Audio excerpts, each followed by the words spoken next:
کا یا بعض لوگوں کا خیال ہے کہ انسان اس سوفسٹیکیٹڈ فارم میں ایوالو ہی نہیں کر سکتا انلیس اس کے پیچھے ڈیوائن منشا یا اس کے پیچھے کوئی فورس کام کر رہی ہو. تو انہوں نے شو کرنے کی کوشش کی ہے کہ کس طرح سے یہ اس کی پرابیبلٹی اور پاسبلٹی ہے اور کس طرح ارتقاء کا اور وہ جو سارا پروسیس تھا وہ کس طرح انسان کو یہاں لے کے آیا. ایٹ دا سیم ٹائم جب وہ ایگزامپلز دیتے ہیں of very sophisticated life forms کہ بیٹس کا ریڈار سسٹم کیسے کام کرتا ہے یہ وہ، تو ایک اور شخص جو کہ اتنا ہی ذہین ہے اور یہ تمام چیزیں سمجھ سکتا ہے، اس کو شاید یہ لگتا ہے کہ نشانیاں ہیں کہ there is something much bigger which is beyond our comprehension. So یہ تو اب مجھے تو یہ لگتا ہے کہ جو سوال ہے کہ خدا کا ایگزسٹنس کا یا نہیں، یہ صرف ایک منطق کا، لاجک کا اور انٹیلیجنس کا سوال نہیں ہے. ذہین لوگ بھی یہ مانتے ہیں کہ بے تحاشا فینومینن ہمیں سمجھ نہیں آتے، ہماری امیجنیشن سے بھی دور ہے، ماورا ہے، انٹیلیجنس کو تو چھوڑیے، فینٹیسی سے بھی دور ہے. یہ ابھی جو بات اسامہ صاحب نے کہی، رسل کے ہاں بھی جیسے وہ یہ کہتا ہے کہ خدا ہے، جتنا اس کے حق میں دلائل ہے اتنے اس کے حق میں بھی ہیں کہ نہیں ہے، یعنی دونوں طرح کی بات کے لیے آپ دلائل دے سکتے ہیں. اہل فلسفہ کے ہاں زیادہ رجحان مذہب کی طرف رہا یا مذہب سے گریز کی طرف؟ اصل میں اس میں بنیادی سوال یہ ہے کہ آپ مذہب کس چیز کو کہہ رہے ہیں. والٹیئر کی ایک فلسافک ڈکشنری ہے، اس میں ایک انٹری گاڈ پر ہے. اس میں اس بحث کی ہوئی ہے کہ ایک عام آدمی کا تصور خدا کیا ہے اور ایک فلسفی کا تصور خدا کیا ہے، وہ دونوں ایک نہیں ہو سکتے. ساحر صاحب، اس سے پہلے کہ ہم بحث کو تھوڑا سا پھیلا دیں، میں مذہب پہلے جو آپ نے بنیادی سوال اچھا اٹھایا کہ مذہب سے ہماری مراد کیا، ہم اس پہ رہنا چاہتے ہیں. میں اگر اس کو ڈیفائن کر دوں اپنی بحث کے کانٹیکسٹ میں، تو مذہب کچھ مابعد طبیعتی حقائق کے اعتراف کا، ان کو مان لینے کا نام ہے. ٹھیک ہے، جیسے مثلا رسل نے کہا کہ میں کرسچن کیوں نہیں ہوں، کہ دو چیزیں کرسچینٹی کو ڈیفائن کرتے ہوئے دو چیزیں کہیں، ایک تصور خدا، ایک امورٹیلٹی، زندگی بعد موت کا جو تصور ہے. ہم اس میں ایک ایڈ کر دیتے ہیں تصور رسالت، کہ ایک وہ شخصیت کی آمد جو اللہ کی طرف سے آتی ہے انسانوں کو کچھ حقائق بتانے کے لیے اور ان پر عمل کرنے کے لیے. مذہب سے ہماری مراد وہ پیراڈائم ہے جو ان چیزوں کو مانتا ہے. اب اس کی روشنی میں آپ بتائیے کہ فلسفے سے متعلق لوگ جب اس پہ غور کرتے ہیں تو وہ مذہب گریز ہوتے ہیں یا مذہب کی طرف آتے ہیں؟ یہ بات کہ بھی خدا کا وجود ہے، اس خدا نے پیغمبر بھیجے ہیں، یا اس زندگی کے بعد کوئی اور زندگی ہے جس میں اس کا جواب حساب ہوگا، اس کے بعد جزا اور سزا ہے. اب یہ سب وہ مسائل ہیں جن کا ہمارے حواس سے کوئی تعلق نہیں ہے اور ایک حد تک عقلی معاملات بھی نہیں ہے، یعنی منطق اور ریاضی کا مسئلہ بھی نہیں ہے. تو ان کے لیے دلائل آپ وضع کر سکتے ہیں، دونوں طرف کر سکتے ہیں، لیکن وہ دلائل ایسے نہیں ہوتے جس طرح منطق کی استدلال میں مقدمات سے لازمی طور پر نتیجہ برآمد ہوتا ہے، یہاں وہ صورتحال نہیں ہوتی. یعنی اس میں آپ یعنی بنیادی طور پر آخر پر ایک ایمان رہ جاتا ہے کہ ایک شخص کی انکلینیشن کیا ہے، اس کی تربیت کس ماحول میں ہوئی ہے. یعنی اگر ایک شخص اس کا انکار کرتا ہے یا اس کا اقرار کرتا ہے تو یہ بات کہی جا سکتی ہے کہ منطقی طور پر دونوں میں سے کسی کے پاس دلیل موجود نہیں ہے. آپ نے رسل کا ذکر کیا تھا، اس لیے رسل اپنے آپ کو ایتھیسٹ کبھی نہیں کہتا تھا، وہ اپنے آپ کو ایگنوسٹک کہتا تھا. یعنی اس کا کہنا یہ تھا کہ خدا کے وجود کو ماننے کے لیے، یعنی وہ ایک بار رسل امریکن یونیورسٹی میں گیا، اس وقت اس کی عمر کوئی 75 سال سے اوپر ہی تھی. تو وہاں کچھ ینگ فلسفے کے اسٹوڈینٹس، تو انہوں نے سوال کیا کہ اس ایج میں آ کر انسان کو خدا پہ ماننے کی طرف زیادہ رغبت ہوتی ہے جب موت قریب نظر آ رہی ہو. تو کسی نے رسل سے سوال پوچھا کہ بھی مرنے کے بعد اگر آپ کی خدا سے ملاقات ہوگی اور اس نے پوچھا کہ تم مجھ پر یقین کیوں نہیں رکھتے تھے تو تمہارا جواب کیا ہوگا؟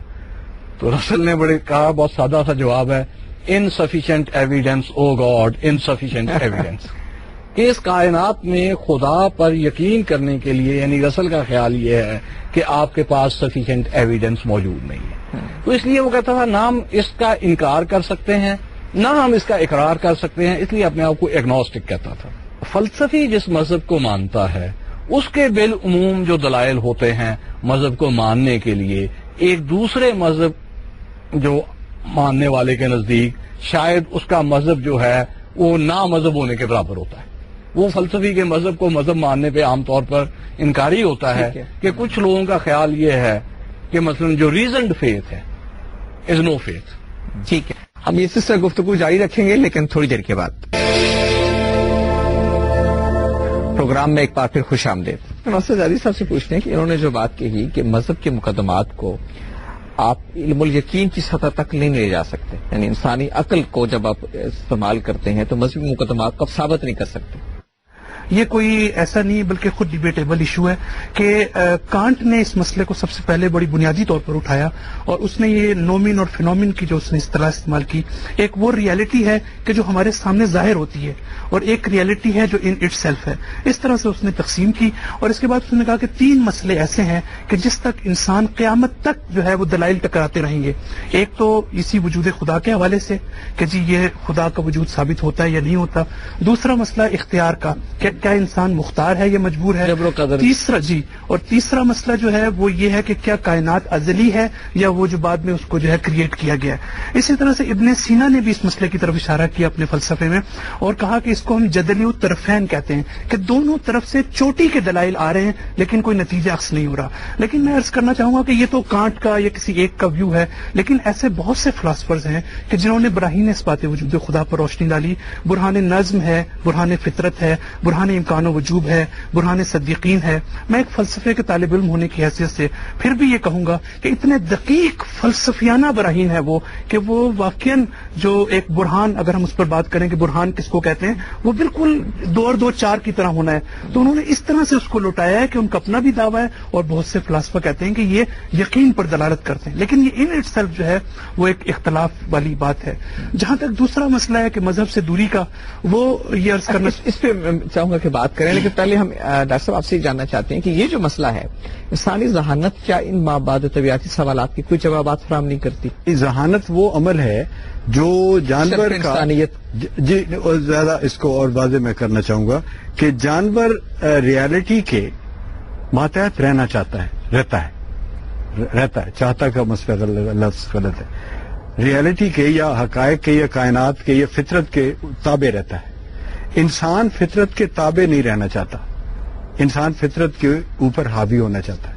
انسان اپنی کیفیت کو تبدیل کرنا چاہتا ہے اور سارا سفر انسانیت کا جو غار میں چھپتا پھرتا تھا یا جانور مارتا تھا، نیزہ بنایا، وہاں سے لے کے آج تک کا سفر اس کا نیسیسٹی ٹو فریڈم کا یعنی جبر سے قدر کی طرف سفر ہے.